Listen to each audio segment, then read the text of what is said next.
Og på den måde er det jo dobbelt historisk, at det både er bilerne, som er historisk motorsport, og så er det også lykkedes at få nogle af kørerne med, som har været en del af den historie.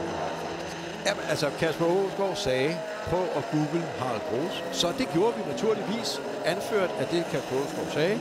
Og han har helt ret, man bliver 80 år næste år. Og kørte sit første racerløb i 1973 i en Porsche 911.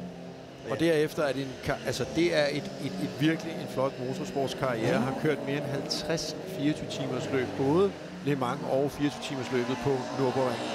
Og jeg nænder jo næsten ikke at sige til Morten Alstrup, at han er garanteret heller ikke hurtigere end Harald Gros. Altså, det tror jeg ikke. Nej, Morten Alstrup? Nej, det er han ikke. Du kan ikke køre lige så stærkt som en 80-årig. Men Harald Gros har kørt i nogle af de store biler igennem tiden, og ja, jeg ved, at han har kørt BMW CSL også, ikke? Altså, en af de helt store. Ja, grunden til at stille det, fordi jeg stadig sidder og gennemgår alt det, han har kørt sammen. Også kørt med Jordi Scheckter, hvor de har vundet et 9-timers løb på Kyalami, den sydafrikanske racerbane, som så er nedlagt og genetableret for nogle år siden af Porsche Motorsport. Altså, det er så rigtig mange kroner og øre for Porsche. Jeg har faktisk haft fornøjelsen af at køre på banen, efter man har renoveret det. Det er en fantastisk racerbane. Så jeg er starstruck. Hvis ikke mødt Harald Gros, men altså 79 år gammel. Harald Gros sidder i tic-tac-dekoreret BMW M3 derude. En meget, meget flotte, grønne og hvide BMW med startnummer 18. Det er et fantastisk felt, det her. Selvom vi spænder over flere årgange og flere forskellige biler, og med Christian Danners som den absolut hurtigste af dem, og den seneste, eller en af de sidste generation DTM-biler, det der hedder ITC, og meget mindre standardbiler og meget mere racerteknologi, ikke? Måden motoren er monteret helt anderledes, og hjulophænger og sådan noget. Altså, det eneste, der faktisk lignede det var der, hvor man sad ind. Det lignede det fra en C-klasse. Alt andet, det var specielt fremstillet. Det er helt anderledes. Men det var nemlig spændende, at Morten Alstrup fik lejlighed til at gennemgå det, som vi også snakkede om i vores første tidtagning, at der er det hele repræsenteret.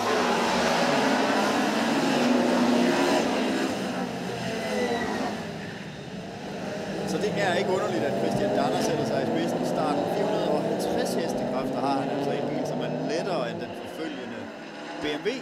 Ja, og dem, der nu kan nyde den rundt her forrest i feltet, altså start nummer 76 på.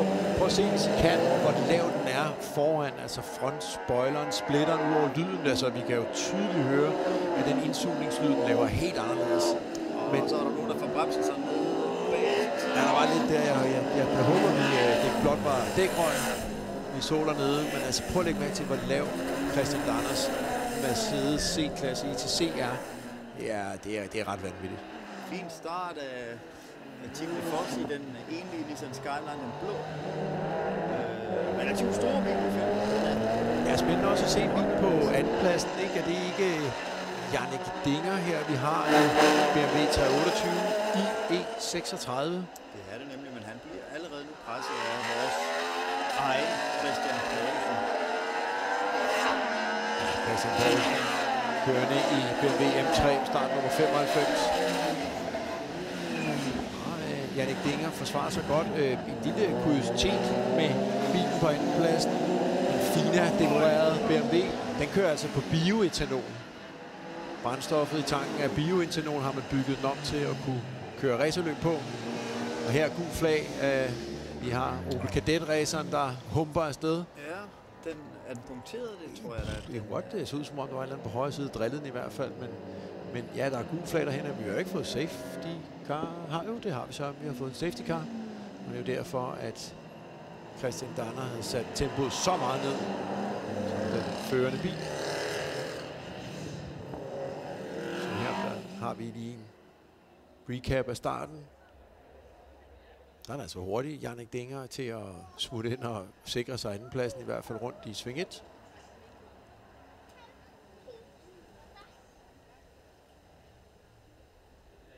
De to Scano-dekorerede BMW M3 racer er bare, de er bare vanvittigt fede. Så ikke ud som om, at der var sket noget med Opel Kadett GSI. Altså karosseriet ser helt Den simpelthen bare ikke havde lyst til at køre racerløb længere.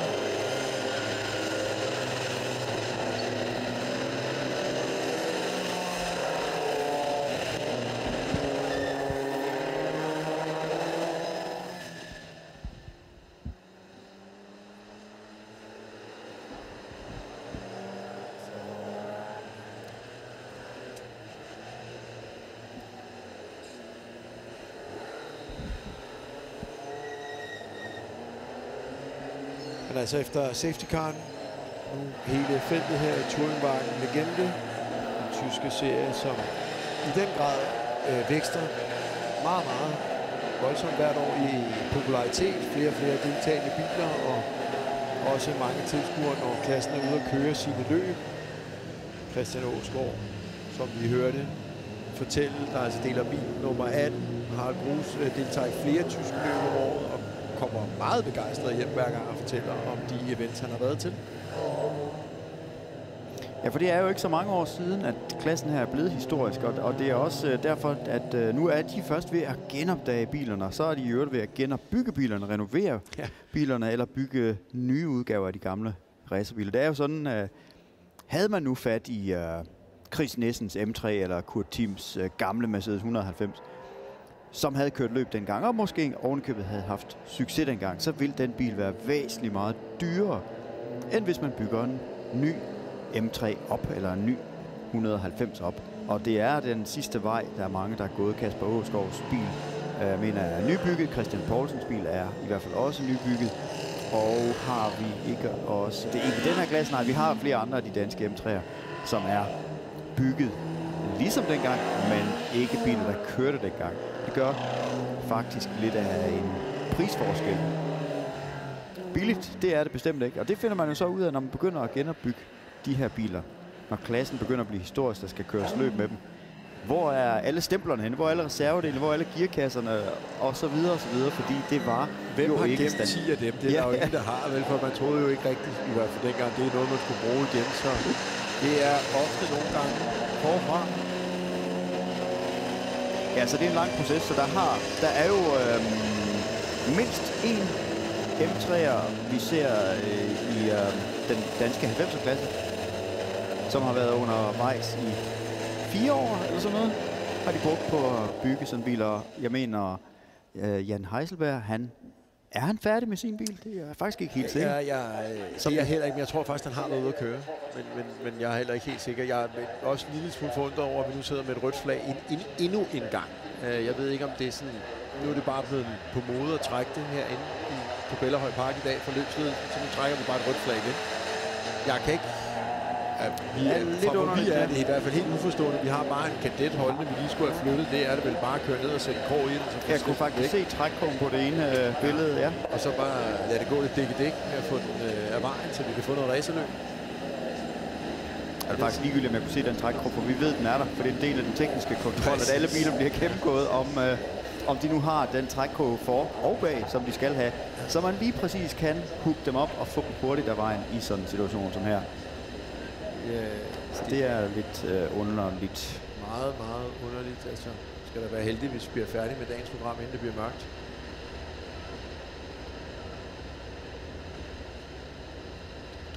Han har holdt klar til dernede i 4-5 minutter nu til at blive hentet. Så gider at sende en fejeblad ned på Hulgårdsvej, så må I gerne samle den op. Kannst du nicht mehr fahren, Carsten? Nein. Nein, ja.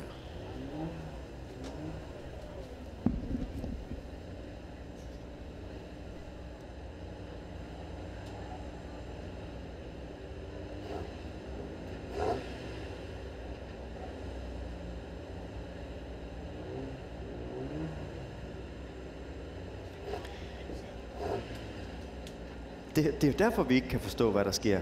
Det har løbsledelsen lige forklaret os. Det er fordi, vi ikke kører efter vores regler. Der. Og så blev vi jo så klogere der, ikke? Og det var rart. Løbsledelsen var så venlig lige, da han hørte, at vi sad heroppe og var malet os selv op i et hjørne. Og lige kom forbi og forklare os, at vi kører efter de tyske regler, tysk serie, tyske regler. Og når der skal ryddes på banen, så trækker man et rødt flag.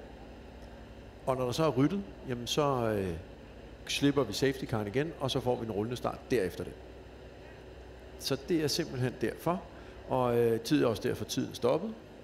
Så det øjeblik, der nu lige går med at få ryddet kadetten, jamen vil man på ingen måde tage nogen som helst risiko. I de tyske regler, så trækker man et rødt flag og holder helt stille heroppe ved start og mål. Som sagt, så kender jeg jo ikke det tyske reglement, men det kunne altså lyde som en blankocheck for mig, for der må være noget i den anden ende. For løbet, de kører, er jo forvejen lidt længere end løbstid, jo. Det er 30 minutter, den her klasse kører. Og hvis man fortsætter ud af den bane, jamen, så er der jo nærmest ikke nogen sluttid. For det er første gang, de kører på denne her bybane. Der er andre bybaner i deres tyske serier, blandt andet, hvad hedder den, Aarhus Køreklub? Ja, har de i hvert fald kørt på historisk set. Og ja, og bybaner er noget særligt, fordi der er risikoen for en kontakt, en afkørsel, hvor man altså bliver holdende på banen. Den er jo bare meget, meget større. Så håber lige, de jeg håber, vi kun holder sig i skinnet her. Carstens. Ja, det var faktisk også det, jeg vil sige. Ja. Som jo vel at mærke, til synligheden slet ikke holder der på grund af en kontakt med muren, men bare på grund af en teknisk defekt.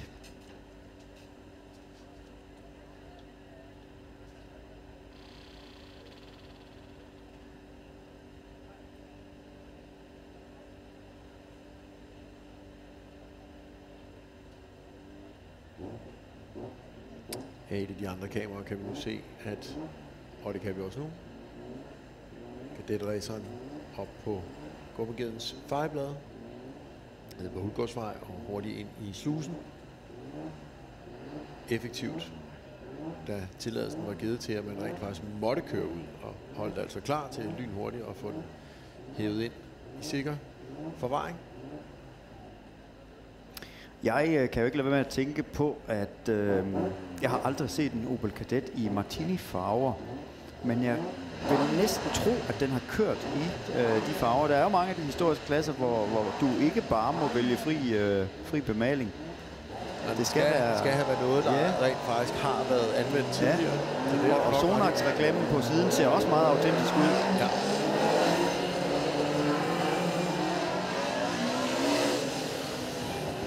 Men umiddelbart så tænker jeg bare ikke, at Martini og Opel Kadett passer super godt sammen.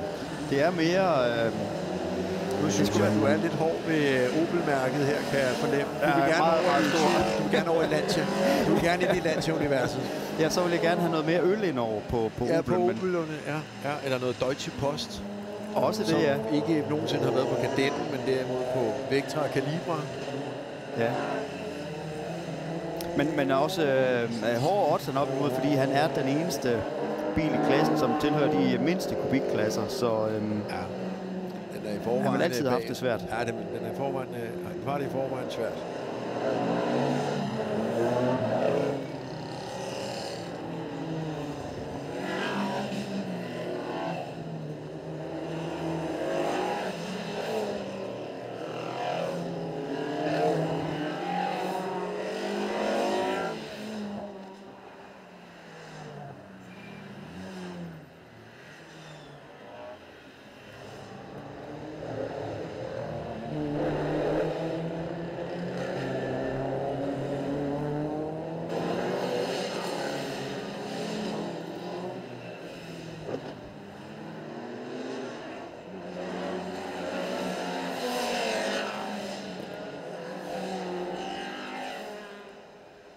Og en anden hjælpeoplysning, som vi fik af en godhjertet person, var, da vi sad og spekulerede over Jan Heiselberg, som vi har set her køre i en BMW CSL og andre historiske biler også, 2002, som er ved at bygge, eller var ved at bygge en M3. Den er altså færdig. Han har faktisk kørt med bilen ved flere lejligheder. Måske har han så bare haft for klog til at køre på en bybane i København. Ja, altså uden at vi behøver gå ind i de tidlige kedelige historier, så har Jens Heiselberg jo desværre haft et par uheldige uheld, som egentlig ikke var hans skyld. Som regel. Jamen, og det har været på bybaner. Ja, en uden glimrende chauffør og en meget, meget stor historisk motorsportsentusiast, Jan Heiselberg, som jo med sin M3 også i Jägermeister orange designet har en samling af en 2002, som var den første han byggede, og derefter en CSL og nu også senest, altså M3'eren tilføjer de 3 BMW'er, som alle sammen er bygget fra bunden. Det har vi er jo over i en periode over de sidste 10-15 år, hvor Jan har rodet med det her. Med største omhu, altså, ja. Jeg forstår godt, at man har lyst til at have den stående derhjemme mere, end man har lyst til at være ude og køre race i dem. Men Jan har altså valgt for nogle år siden efter igen at måtte bygge en af dem op og holde sig til de permanente racerbaner, hvor risikoen er mindre. Ja.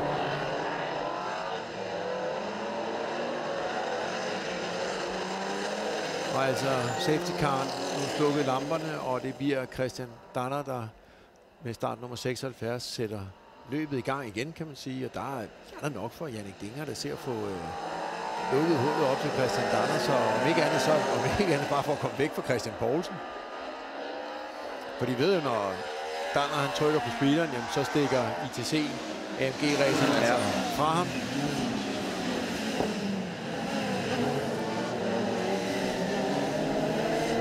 Det er også den West-dekorerede hvide og røde Mercedes 190 E-racer med start nummer 7. Ja, det er Kurt Tim, som også deler bilen, så vi ved jo rent faktisk ikke helt, om det er ham eller Max Vyst, hans co-driver, som sidder i bilen lige nu. Det er faktisk lige før, jeg vil sige, det er nok co-driveren, fordi han er altså ikke så hurtigt nu, som bare tidligere. Ja, præcis.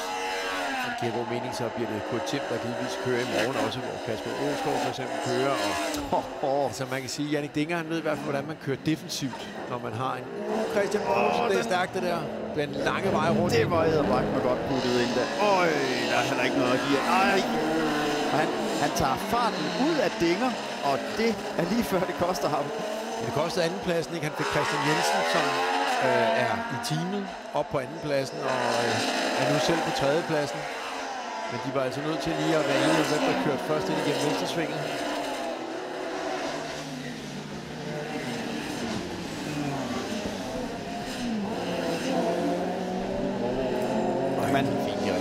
Ja. Og de lægger jo faktisk straks afstand til Dinger, så selvom jeg troede, at han havde en fartfordel, men det ser det overhovedet ikke ud til. De to E30 og de to ældre M3'er åbner simpelthen et lille hul ned til Dinger i den nye 328i.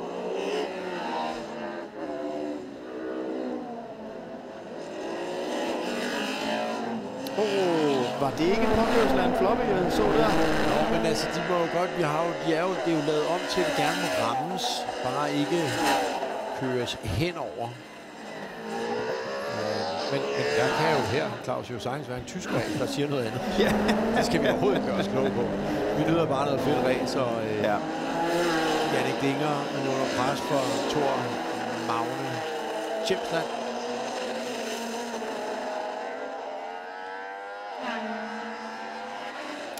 Hvor lyder det godt, når de kommer ned imod kameraet. Altså det er en af de klasser, der faktisk lyder bedre, når man hører bilerne komme imod sig. Ja. Fordi indsugningskassen er så markant, og især på ITC-raceren, der fører.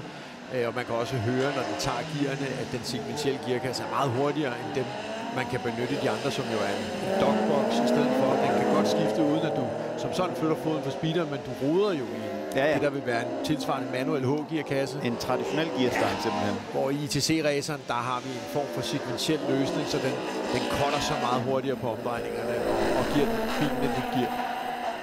Men det kan man fuldstændig, som siger Claus, høre helt tydeligt, især når bilen kommer accelererende ned mod kameraet.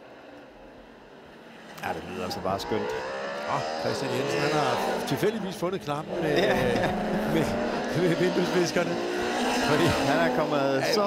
sige, at det kan godt være, at det har regnet lidt meget de sidste halvanden måneds tid, men lige nu, der regner det. En overhaling nede bagved Jannik Dinger. Tjemsland kommet forbi i det her lange venstresving rundt om Bellahøj Svømmehal. Det er faktisk et rigtig, rigtig svært sving, som er helt klog på. Fordi når man begynder at anlægge det, så har man lyst til at accelerere, så har man lyst til at gå af gassen faktisk tidligere, end man behøver. Det snyder en lille smule. Og det er også det sving, hvor vi har set de mest forskellige linjer komme til i brug, ikke? Altså... Jeg har kørt her i 10 år, jeg har stadig ikke helt fundet ud af, hvordan man skal køre det. Det vil jeg godt indrømme. Prøv at spørge Christian Danner måske. Ja, op og kigge. Jeg går lige ned og kigger. Forklarer du den lidt? Christian Jensen, han har altså stadig ikke fundet ud af, hvordan. Eller også, så kan det selvfølgelig være noget, der driller. Men vinduesviskerne, de kører stadig lystigt på bilen på andenpladsen. Christian Poulsen tabte en lille smule afstand. Og det er jo ikke, fordi han sparer den, for han var altså tættere på den der floppy. Altså, vi kan begynde at diskutere gråzonen mellem tæt på berøring og overkørsel.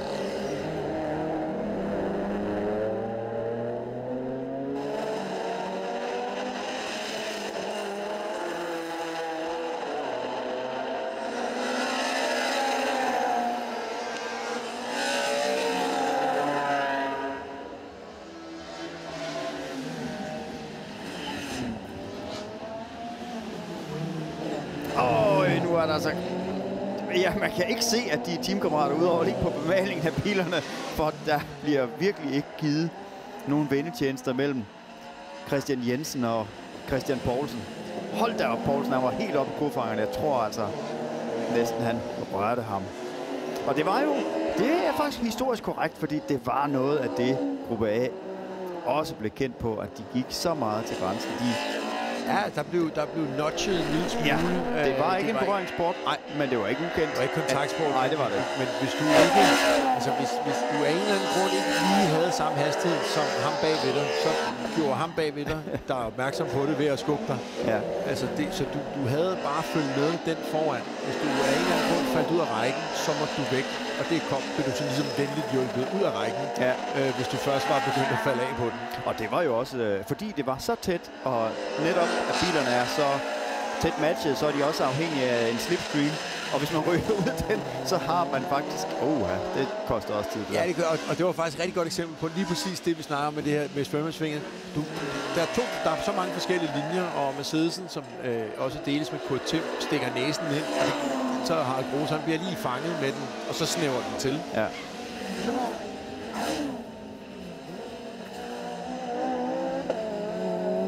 Simpelthen også fantastisk at se på BMW med nummer 18 på siden.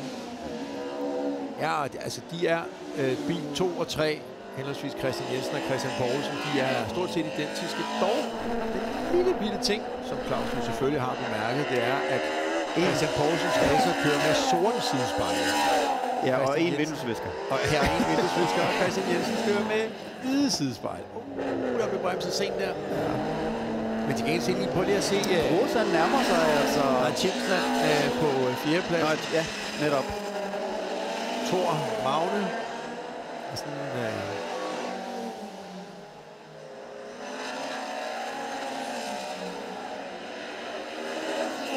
Christian Poulsen, han er altså ved at være meget tæt på sin teamkammerat Christian Jensen. Jeg tror ikke, Christian har mentalt overskud til at ligge og rode efter, hvor man slukker de visker der. Nej, det tror jeg ikke. Det her, det bliver godt for Poulsen, tror jeg. Ja, det kan godt se rigtig godt ud, Christian Jensen. Han gør det. Ja. Det er så klogt placeret, det der. Afstanden helt fuldstændig rigtig.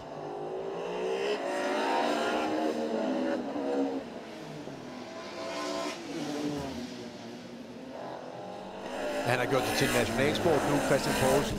Altså nu er det jo ikke bare, fordi det tilfældigvis. Nu rører han bare hver gang, han kan. Det er helt tydeligt, at han skal det her 6 gange. Det er bare, fordi han kan. Men det var også det, vi talte om før. Der er racerkører ligesom vand, ikke? Altså de løber derhen, hvor det er nemmest. Og hvis man må køre over det, så gør de det. Og lige må stikke den ind på kassen, så skal jeg lige hen til den. Jeg tog Magne i den grønne. BMW M33, start nummer 81. Altså, for alvor ved at have sat en krog i Christian Jensens 3. plads. Det har altså stadig 13 minutter endnu. Ja, det er også mange omgange, at de jo sådan set skal holde, ikke kun chaufførerne, men også bilerne. De overhælder nogle af de lidt langsommere kørende i feltet.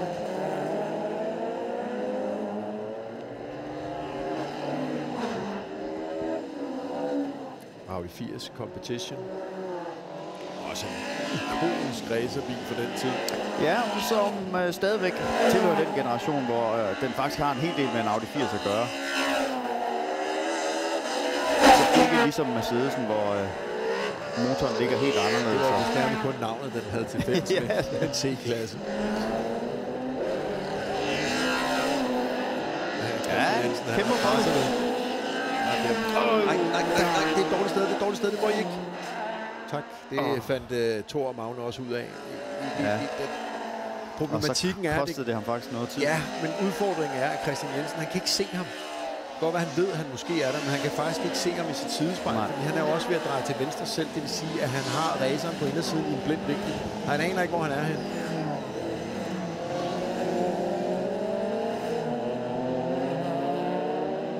Hvis nogen, der så det tidligere, så kan I gå ned og spørge Nikolaj Sylvest, hvordan det udmønter sig, hvis man tror, at ham foran måske har set der, men så stikker næsen ind, og der bliver lukket. Ham der havde i hvert fald set dem. Yep. Og blinkede og trak ud.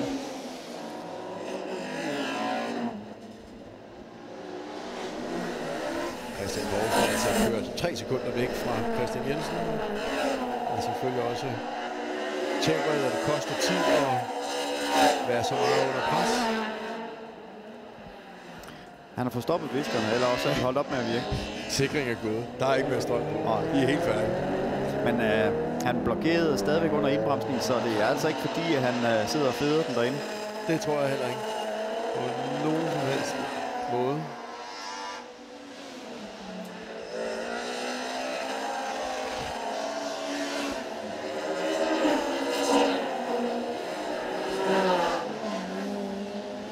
Christian Poulsen lige sat meget utrolig en hurtigste omgangstid i hele. Altså, Christian Danner er måske i en situation, hvor så tror jeg, Christian Jensen han tæver. Han kiksede et gearskifte eller andet. Det var i hvert fald meget markant, han tabte fart ud af svinget. Den gik helt ned i kadence. Og det kan være, at han sidder der rodet efter kontakt. Nu vil jeg godt have dem tændt igen. Skal tændt visker. Nej, det så ikke rigtigt ud.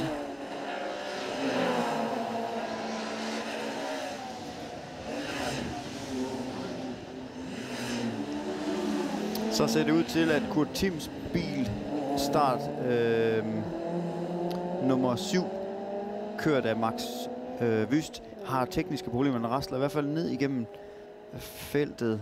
Han har tabt 2 placeringer over den sidste omgang. Den røde og hvide Mercedes 190 i vestlakering. Vi har den, hvis man kan se en skærm i nærheden på billedet nu.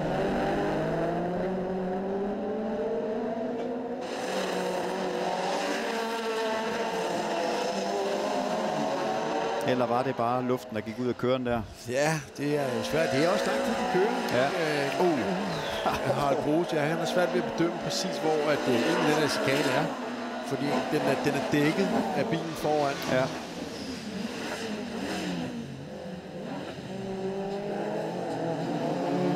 Men jeg tror faktisk også, at TikTok-maling er min favorit, Thomas. Det ser simpelthen så vanvittigt fedt ud, det der.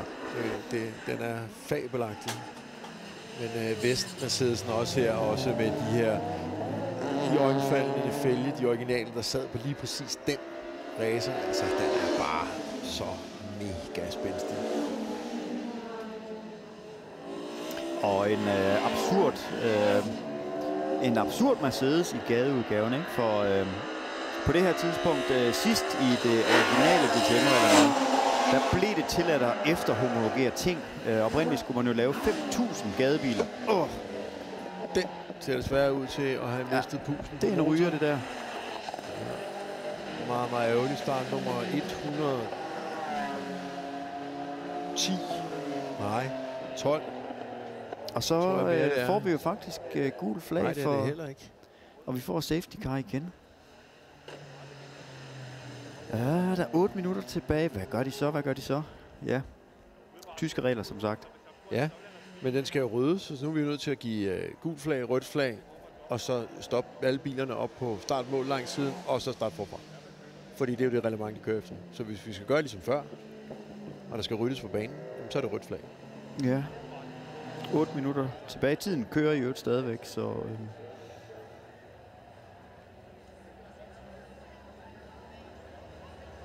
Her. Ja, det er den bil, som pludselig udviklede røg. Hvad... Så er de færdige, de vinker.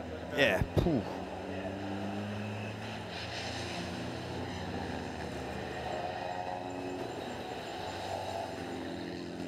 Ja, de publikummer, der står dernede, kan nok bedst afgøre, hvad det er, der lugter af her. Om det er olie, eller... Jeg tror desværre, det er olie. Og en fatal motorskade. Og så det røde flag.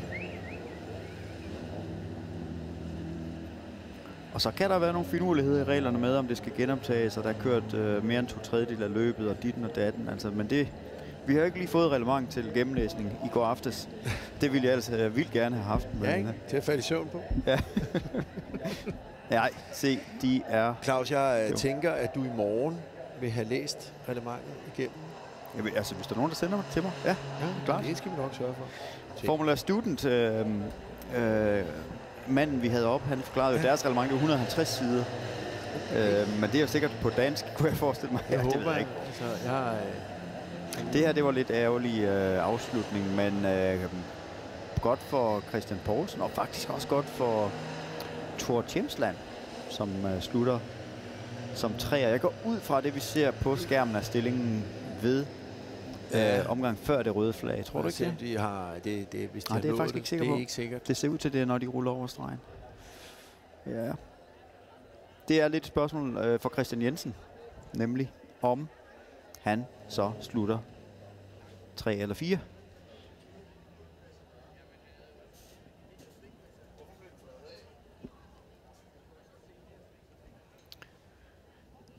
Hvorfor bliver der flaget af, får vi lige et spørgsmål, ja. Og det er jo det, vi faktisk ikke rigtig ved, men det... Jo, det ved vi. Vi har en bil holdende, og de tyske regler gør, at ja, det her, det er jo sikkert, som du siger, at vi nåede så langt nu hen, både i programmet, også på dagen, vi skal videre. Vi må ikke køre her til lukketid, selvom det kunne være rigtig hyggeligt, indtil det blev mørkt. Så ja. Vi er nok nødt til at erkende, at den her klasse, inden vi får flyttet bilen og sat dem i gang igen, så må vi tage en executive decision et eller andet sted på et langt højere plan, hvor du er, Claus, lige nu, og sagt, vi er færdige for i dag på denne her klasse. Det røde flag bliver også et målflag.